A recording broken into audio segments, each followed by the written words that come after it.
दोस्तों मैं हूं आसिम और इस वीडियो में हम सीखने वाले हैं कि इंग्लिश में ख्वाहिश का इजहार कैसे करते हैं। ख्वाहिश की इंग्लिश है विश और हम आज की वीडियो में फ्यूचर, प्रेजेंट और पास्ट की विशेस इंग्लिश में बताना सीखेंगे। ये सबक मुकम्मल सीख लेने के बाद आप इस तरह के सेंटेंसेस बआसानी इंग्लिश में कह सकेंगे, जैसे काश ऐसा हो गया होता, या काश ऐसा हो जाए, या काश ऐसा होता। इस तरह के सेंटेंसेस आप बआसानी इंग्लिश में कह सकेंगे। माय डियर फ्रेंड्स, इसी तरह से बआसानी उर्दू से इंग्लिश सीखते रहने के लिए हमारे चैनल को सब्सक्राइब कीजिए और बेल बटन को भी प्रेस कीजिए ताकि आपको हमारे आने वाले वीडियोस के नोटिफिकेशंस मिल जाया करें। तो आइए हमारी आज की वीडियो का आगाज़ करते हैं। सबसे पहले देख लेते हैं कि मुस्तकबिल के लिए अगर आपने कोई ख्वाहिश करनी है, आपने कहना है कि काश ऐसा हो जाए। वो मुस्तकबिल करीब भी हो सकता है और वो एक लंबे अरसे के लिए भी आप कह सकते हैं, ख्वाहिश कर सकते हैं। तो ऐसी ख्वाहिशात हम इंग्लिश में करने के लिए इस स्ट्रक्चर का यूज़ करेंगे। इसमें सबसे पहले हमारे पास ख्वाहिश करने वाले का नाम आ जाएगा, उसका सब्जेक्ट आ जाएगा, ठीक है।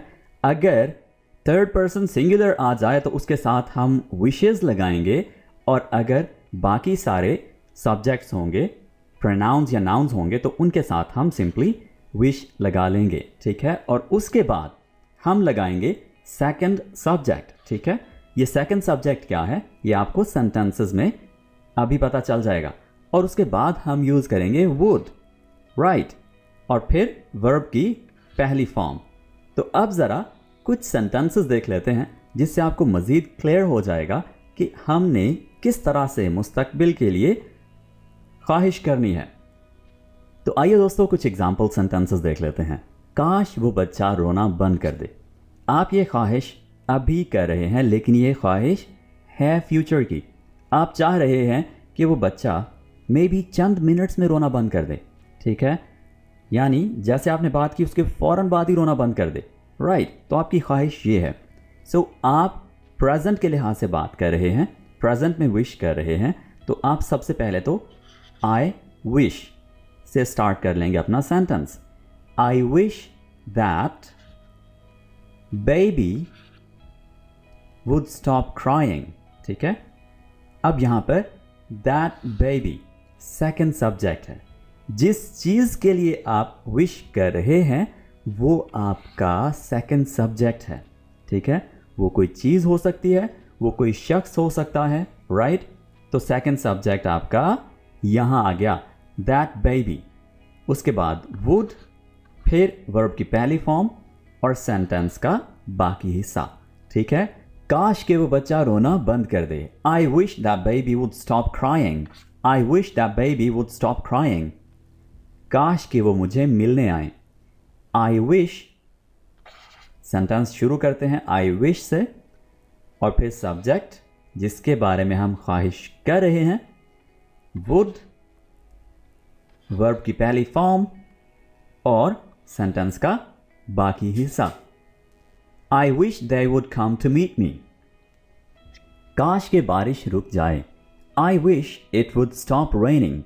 आई wish it would stop raining. काश सूरज उभर आए।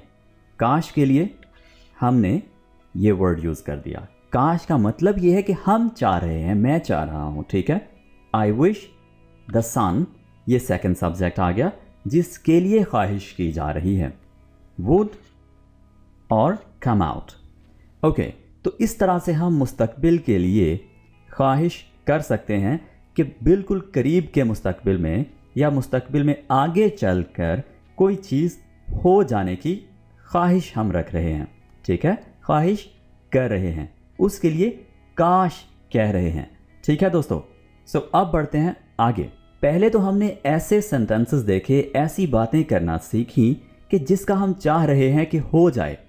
अब हम ऐसे सेंटेंसेस की बात करेंगे, ऐसे सेंटेंसेस बनाना सीखेंगे कि जो हमें लगता है कि हम नहीं कर पाएंगे, लेकिन इसके बावजूद ख्यालों में ही, ख्यालों की दुनिया में ही हम ख्वाहिश कर रहे हैं, ठीक है। हम सोच रहे हैं कि काश मैं ऐसा कर सकता, काश मैं ऐसा कर पाता, ठीक है। और ये बात हम फ्यूचर के लिहाज से कर रहे हैं, ठीक है। तो इसके लिए हमने बाकी सारा स्ट्रक्चर वैसा ही रखना है, लेकिन वुड की जगह पर कुड का वर्ड यूज़ करना है। और हमारे सेंटेंसेस की सेंस भी कुछ ऐसी होनी चाहिए कि जिसमें लगे कि ये चीज़ें करना मुमकिन तो नहीं है, लेकिन हम उसकी ख्वाहिश ज़रूर कर रहे हैं। जैसे अब सेंटेंस देखिए, काश मैं उड़ सकता। तो ये ख्वाहिश ख्याली दुनिया की है, ठीक है, काश मैं उड़ सकता। आई विश, ठीक है। उसके बाद सेकंड सब्जेक्ट और फिर कुड एंड वर्ब की पहली form. I wish I could fly. I wish I could fly. काश मैं पेरिस देख पाता या काश मैं पेरिस देख सकूं। I wish I could visit Paris. I wish I could visit Paris. So दोस्तों, इस तरह से आप ऐसी ख्वाहिशात का इजहार कर सकते हैं जिनका होना मुमकिन नहीं है, लेकिन आप ख्यालों की दुनिया में बात तो कर ही सकते हैं। जी दोस्तों, अब सीख लेते हैं कि ज़माना हाल में यानी प्रेजेंट में यानी इस वक्त अगर हमें कोई ख्वाहिश करनी है तो कैसे करेंगे। जैसे मैं कह सकता हूँ, किसी मॉल में मैं खड़ा हूँ, किसी शॉप पर खड़ा हूँ और वहाँ मेरे पास पैसे थोड़े कम पड़ जाते हैं, तो मैं कहता हूँ काश मेरे पास और पैसे होते तो मैं ये वाली 2 शर्ट्स भी ले लेता जो मुझे बहुत पसंद आ रही हैं, ठीक है। तो ऐसी बातें जो हैं वो आप इंग्लिश में कैसे कर सकते हैं, उसके लिए आपने बाकी सारा स्ट्रक्चर बिल्कुल सेम रखना है जैसे हमने पहले सीखा, यानी सब्जेक्ट, विश और विशेस और सेकंड सब्जेक्ट। यहाँ पर थोड़ा सा चेंज आ जाएगा और वो चेंज क्या है, आप यहाँ पर लगाएंगे पास्ट टेंस, ठीक है। अब इसको ज़रा देखते हैं कि सेंटेंसेस कैसे बनाते हैं, बातें कैसे करते हैं, प्रेजेंट की विशेस इंग्लिश में कैसे करते हैं। काश मेरे पास और पैसे होते। काश के लिए यानी अपनी जो काश है उसके लिए आपने आई विश का वर्ड यूज़ कर लिया और उसके बाद सब्जेक्ट भी आप खुद हैं, आप अपने लिए ख्वाहिश कर रहे हैं और फिर आपने लगाना है पास्ट टेंस। तो यहाँ पर आप कहना चाहेंगे कि मेरे पास और पैसे होते। देखें, अगर तो आप कहेंगे कि आई wish I have more money, तो हैव का मतलब तो क्लियर हो गया कि आपके पास है, तो फिर विश कैसी। आप यहाँ पर हैड यूज़ करके ये बता रहे हैं कि ये आपकी ख्वाहिश आपके पास है नहीं, ठीक है, आप उसकी ख्वाहिश कर रहे हैं। आई wish I had more money. Okay, तो इस तरह से आप ये सेंटेंस इंग्लिश में बनाएंगे, आप इंग्लिश में ऐसी बात करेंगे। काश मेरी कार स्टार्ट हो जाए। I wish my car would start. I wish my car would start, ठीक है। माई कार वुड, तो ये पास्ट है, ठीक है। आपको ख्वाहिश करने के लिए पास्ट के टेंसेस ठीक ठीक आने चाहिए, ठीक है। काश हम साहिल पर होते। We wish. अब यहाँ पर देखिए, काश हम, यहाँ पर पहले हम कह रहे थे काश मेरे पास, काश मेरी, तो आए कह रहे थे हम। यहाँ पर हम कह रहे हैं काश हम, तो we wish we were at the beach. We wish we were at the beach. तो हम अपने लिए, हम हमारे लिए ख्वाहिश कर रहे हैं, ठीक है। तो इसके लिए यहाँ पर सेकंड सब्जेक्ट भी चेंज हो गया, वी आ गया, we were at the beach. Okay, so आगे बढ़ते हैं जी। काश मैं वहाँ होता। I wish I were there. I wish I were there. दोस्तों, यहाँ पर आप सोच रहे होंगे कि आई के साथ तो वाज आता है, लेकिन ये यहाँ पर वर क्यों लग गया, वर क्यों लगाया है। आप वहाँ पर नहीं थे, आप ये ख्याल कर रहे हैं, आप सोच रहे हैं, इमेजिन कर रहे हैं, या आप बाद में कह रहे हैं। जब एक मामला सारा, एक बात, एक वाक़या हो गया, ठीक है, कहीं पर, तो आप वहाँ पर होने की ख्वाहिश कर रहे हैं, ठीक है। आई विश आई वर देयर, तो ख्यालों को एक्सप्रेस करने के लिए आप वर का यूज़ करते हैं। जैसे अगर आप कहें कि आई wish I were a bird. I wish I were the president of the country, ठीक है। तो ऐसी जो ख्वाहिशें हैं, ख्याली ख्वाहिशें, यानी जो हकीकत से दूर हैं, ठीक है, ख्याली हैं, उनके लिए आप वाज की बजाय वर का यूज़ करते हैं। ठीक है दोस्तों। जी दोस्तों, तो अब सीखते हैं कि ज़माना माजी में हम ख्वाहिश कैसे कर सकते हैं। तो इसके लिए सबसे पहले सीख लीजिए बहुत ही सिंपल सा स्ट्रक्चर, और वो है सब्जेक्ट, विश और विशेस एंड पास्ट सिंपल। ठीक है, पास्ट सिंपल। हम पास्ट का कोई भी टेंस नहीं कह रहे, हम कह रहे हैं पास्ट सिंपल टेंस, सिर्फ पास्ट सिंपल टेंस। ठीक है, माजी की किसी भी ख्वाहिश जो अभी पूरी होने के चांस हैं का इजहार करने के लिए आप इस स्ट्रक्चर का इस्तेमाल कर सकते हैं। ठीक है, कोई ख्वाहिश जो आपको लगता है कि पूरी हो सकती है, अभी टाइम है, पूरा होने के चांस हैं, आप उसके लिए कोशिश भी कर रहे हैं। ठीक है, तो आप उस ख्वाहिश के इजहार के लिए इस स्ट्रक्चर का यूज़ करेंगे। ठीक है, काश मेरा घर होता, काश मेरा एक घर होता। I wish I had a house. I wish, I, ये हमारे पास यहाँ पर पास्ट सिंपल शुरू हो गया। ठीक है, आई wish I had a house. काश मेरा घर होता। काश मैं पुलिस ऑफिसर होता।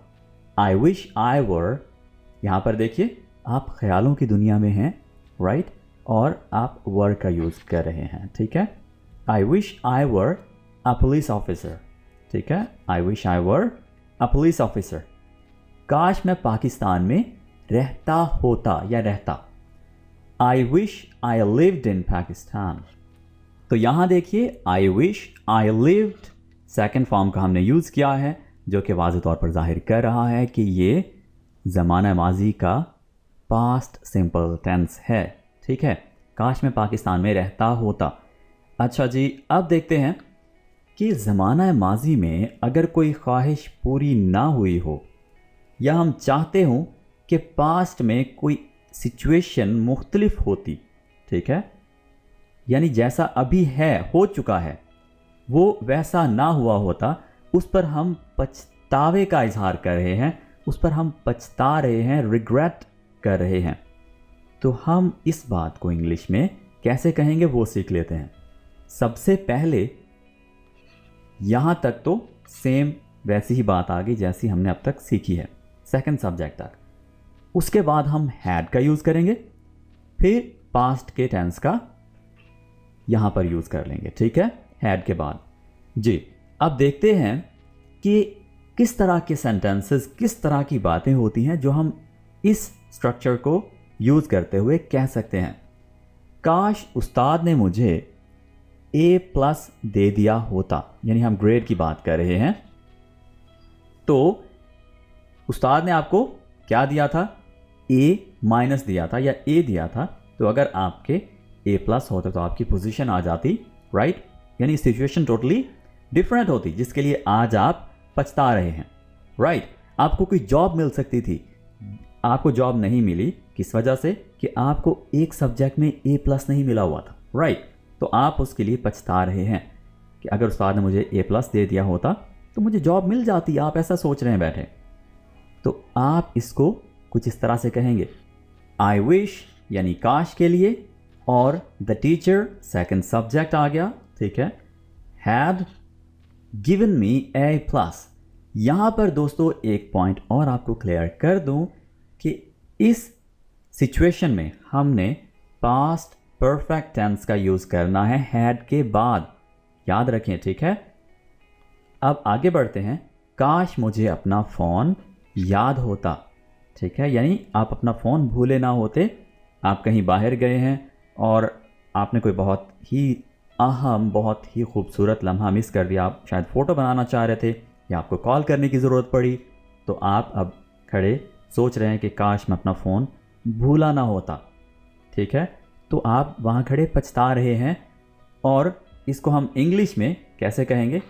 I wish I had, okay, I had remembered my phone. I wish I had remembered my phone. ठीक है दोस्तों, काश मैंने अपना घर ना बेचा होता।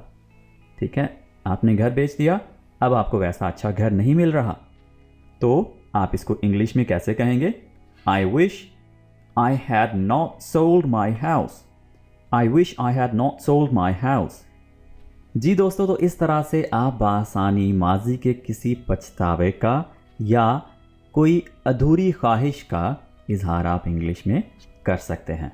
अच्छा दोस्तों, आप आई विश की जगह इफ़ ओनली का यूज़ भी कर सकते हैं। इफ़ ओनली के और भी यूजेस हैं, लेकिन ये आई विश के लिए भी इस्तेमाल होता है। यानी आप यहाँ पर देखिए आई wish I had more money, और यहाँ पर देखिए if only I had more money. ठीक है, तो आई विश की जगह पर इफ़ ओनली लग गया, right. I wish I were there और if only I were there. I wish I could fly, if only I could fly, right. So याद रखिए कि आई विश की जगह इफ़ ओनली भी यूज़ हो सकता है कंप्लीट सेंटेंसेस में, और ये एक एडवांस्ड और फॉर्मल, ज़्यादा फॉर्मल तरीका है आई विश कहने का। ठीक है दोस्तों।